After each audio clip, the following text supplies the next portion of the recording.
It's about time, it's about time.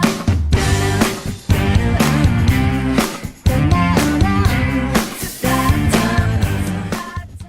Well, hello and welcome to this week's vlog. Thank you very much again for your great questions. I have 2 questions this week and also a sneaky exclusive extract of my new book, I'll Take New York.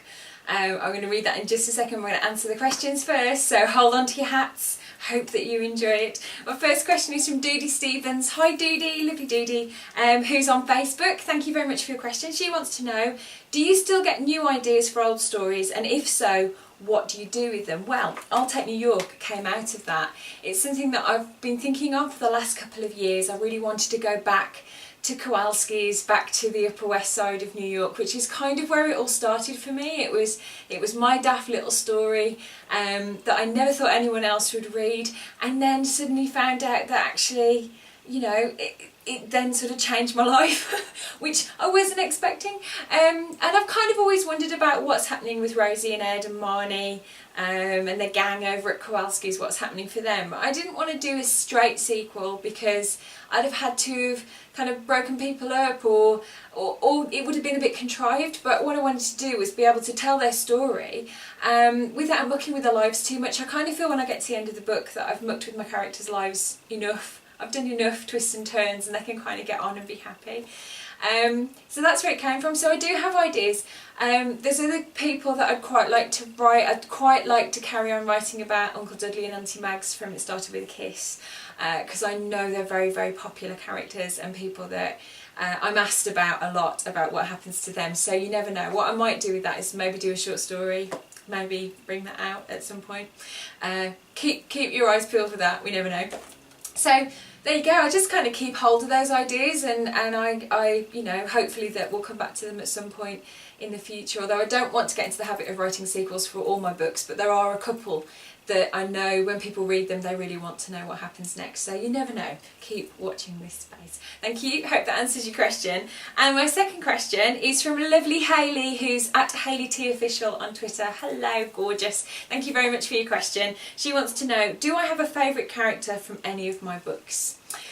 It's a bit difficult because it's like being asked to choose between your kids, but there's certain characters that I've loved writing and I'd love to go back and write more about them. I would quite like to go back and write more about Elsie from When I Fall in Love. I'd like to go back and see what happens to her. Would also love to do more with Woody Jensen, who is the rock god from former rock god, who helps lead the choir. I would loved writing those scenes in When I Fall in Love, so I think those would be the ones that I want to go back to. Having said that, you will find out about what's happened with Harry from Welcome to My World, because she actually turns up in I'll Take New York as well. So I'm kind of sneaking those things in there, my characters that I really enjoyed writing. So I hope that answers your question. Now, I promised Hayley for a start, but lots of the people as well have asked for an extract of the new book. So I have printed out a few pages. I'm going through page proofs at the moment, which is kind of, this is how it's going to look. I don't know if you can see that. This is how it's going to look when it comes out. It actually looks like the printed page. So when it's actually published, that's what it's going to look like. So it's the first time I get to see the font that we're using and kind of how it looks as proper text rather than a Word document. So this is really exciting. So I'm going to read it. Now this is right at the start. B James, who's the main female character in the book, is in her bookshop that she co-owns with her best mate Russ O'Doherty, who she's known for a very long time, and she's waiting for her boyfriend Otis to come and explain himself because he's stood her up the night before, and not just her but her entire family. So this is how she feels about the bookshop. The bookshop that she runs with Russ is called Hudson River Books. So here we go. Bea took a deep breath, the comforting scent of paper, print ink and furniture polish filling her lungs. To Bea it was the most delicious smell in the world, the tantalising aroma of a bookshop. For as long as she could remember, Bea had dreamed of one day owning her own bookstore. She had loved books all her life. Real books, not electronic ones. Books you could carry in your bag and read on the subway. Books you could pretend to read in your neighbourhood coffee shops while people were watching. Books you could snuggle up with and lose yourself in. Books you could fill your apartment with, packed onto shelves, propping up tables and piled up reassuringly by the side of your bed. If she left home without a book, Bea felt naked, bereft. But then working in a bookshop meant there were always new friends to make and take home. Friends who never let her down. Friends she could trust.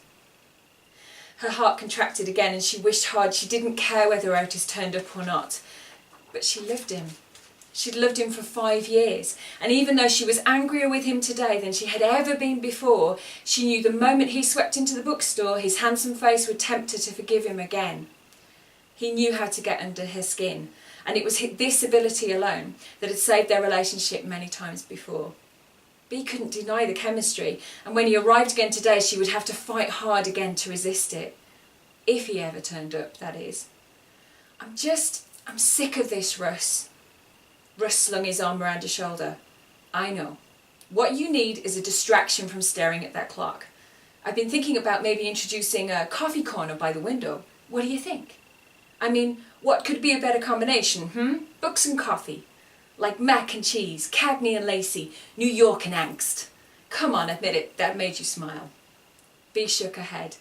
Russ knew her better than anyone, and even his lame jokes had the power to break through her dark mood. I like the idea. If you think we can afford it, I've looked over the accounts and I think it's possible, yes. Hudson River Books had been a dream Bea had shared with Russ from their earliest conversations at university. It became their favourite daydream in long English lit classes, discussions about what it would look like and debates over which authors they would start going on late into the night, continuing in study periods and lunch breaks spread out on the lawns surrounding the campus buildings. Much of what customers saw today in the little red brick shop on 8th Avenue in Brooklyn had been planned years before on diner napkins, on the back of lecture notes, and in countless notebooks covered in dreams over the years. Russ often said he thought the atmosphere that many of the customers remarked upon was there because it had been their passion during the early years of their friendship. Bea felt her heart sinking as she consulted the clock again. Despite her anger, she had so wanted Otis to come through this time, just once, to stay true to his word, for her. Accepting the inevitable, she picked up her bag and coat. That's long enough. I'll see you later, okay?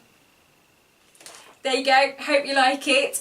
It's coming out soon. I've been tweeting about it. You can now pre-order the ebook, which is coming out on the 30th of October, and the brand new sparkly paperback, which I will have a cover to show you soon, is coming out on the 4th of December. Both of those you can pre-order from Amazon and other great retailers as well. So there we go. I will give you more sneaky peeks as we go along. I hope you like it. If you've got a question you'd like me to answer next week, all you need to do is leave a comment underneath this blog post, or send me a tweet to @wordsmith on Twitter, or an email mirandawordy@gmail.com. But until I see you again, take care, have a great week, and I'll see you soon. Bye.